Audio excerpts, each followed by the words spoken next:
Are you a project manager struggling to engage with your project sponsor or wondering how you can become a rockstar PM in their eyes? If so, this episode is for you.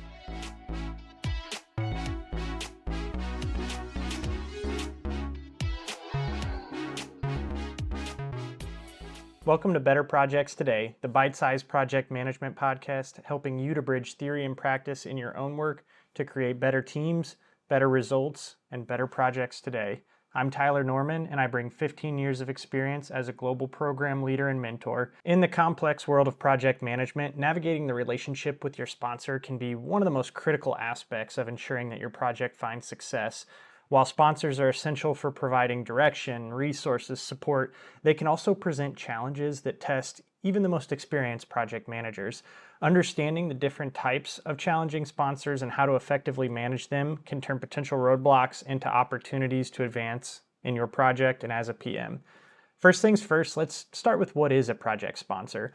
A sponsor is the person who greenlights the project, who provides resources, and they're often the person who you go to if you have roadblocks, if you need additional resources, so on and so forth. I'd also throw out, if you don't know who your sponsor is on your project, that's a red flag. You should be able to clearly identify who your sponsor is, and that's something that should be official and documented in nature. With that, let's jump into 5 sponsor types that I've found in my experience can be some of the most challenging you may face in your project management career. Starting with number 1, the sponsor who doesn't believe formal project management is needed.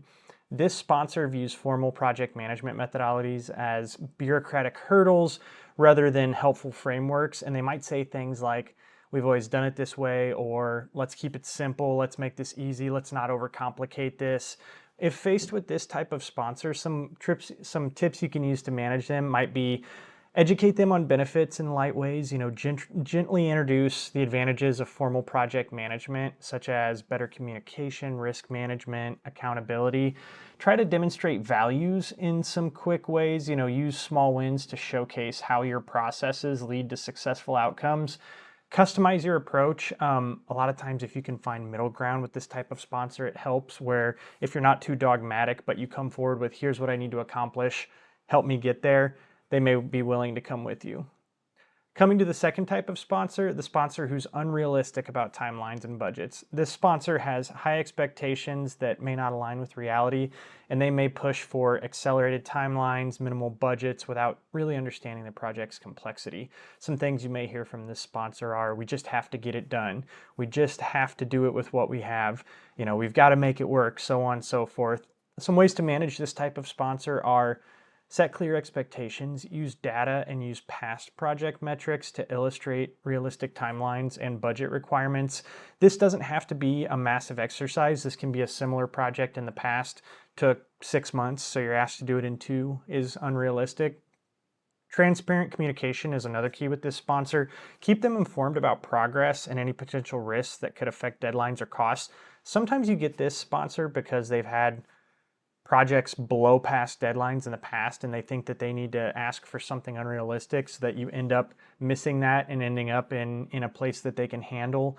If you're transparent and you show progress, they may relax a little bit, and then provide options. Offer alternative solutions that can meet their goals, such as offering to pull scope out if timeline is the key, offering to phase in deliverables if they're looking for quick value. See if you can find a way to meet them in the middle. The other thing I'll say is sometimes there are sponsors that are just unrealistic from top to bottom. If you're faced with that, see if you can create a coalition of the reasonable with people that are at their level to help them come to some sense of reality. The third type of sponsor you may come across is the sponsor who's not providing support. A disengaged sponsor can leave the project without necessary resources, guidance, decision-making, and this lack of involvement can stall the project and also demotivate your team. If they see that it's not important to the sponsor, they may think it's not important to them either. So how do you manage this person?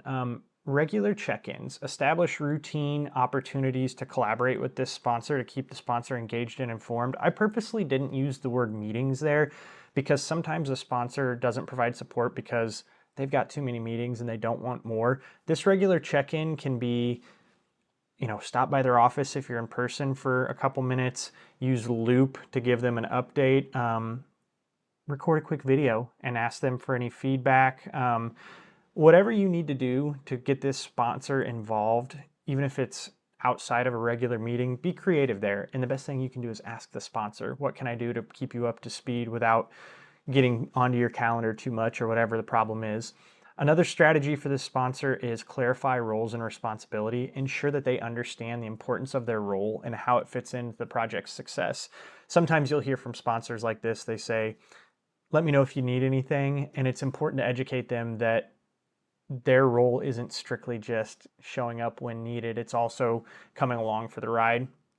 And then escalate when necessary. If a lack of support from this sponsor continues to hinder the project, flag it as a risk, consider involving higher management to address the issue. Obviously, tread carefully here, but if you consistently have an issue with a sponsor, sometimes you just have to go to them and say, this is becoming a problem for the project. I'm gonna have to escalate unless you want to talk about delegating this role to someone else.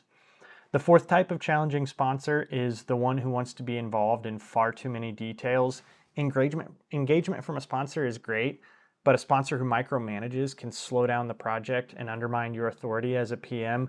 This is often someone who, they may have been a PM in the past, they may have been a heavily involved project lead, and there's somebody who likes to be in the weeds.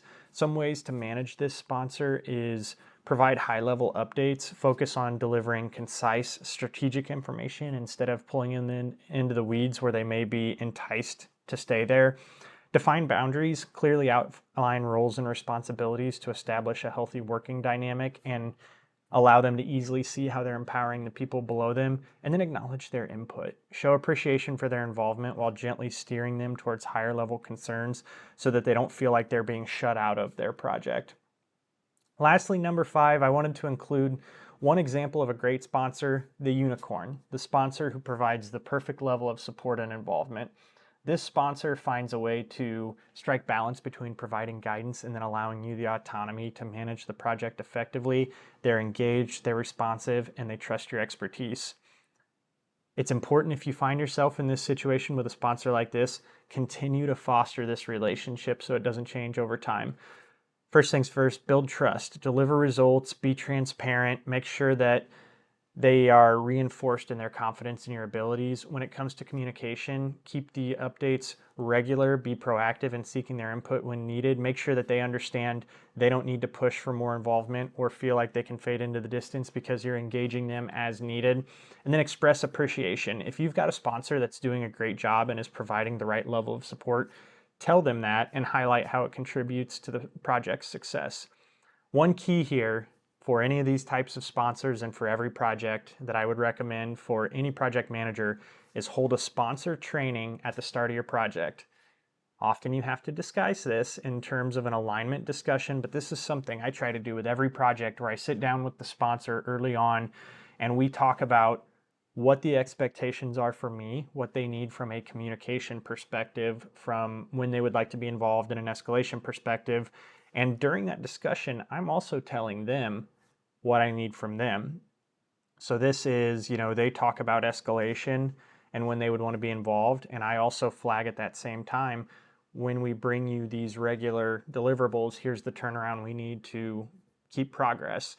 This is an opportunity for an alignment, and it's also training your sponsor in what's required for the project to move forward. In conclusion, managing sponsors is an art and science that combines a combination of the hard and soft skills that are necessary for a project manager to do well. It's something that some PMs are more naturally skilled at, but it's a skill you'll continue to develop your entire career, and it's something that, if done well, will open up more opportunities for you in the future. This brings us to the end of the episode. I hope you found value in the material and can apply it in your own work. If you have any questions or topics you'd like to see addressed in future episodes, feel free to comment below.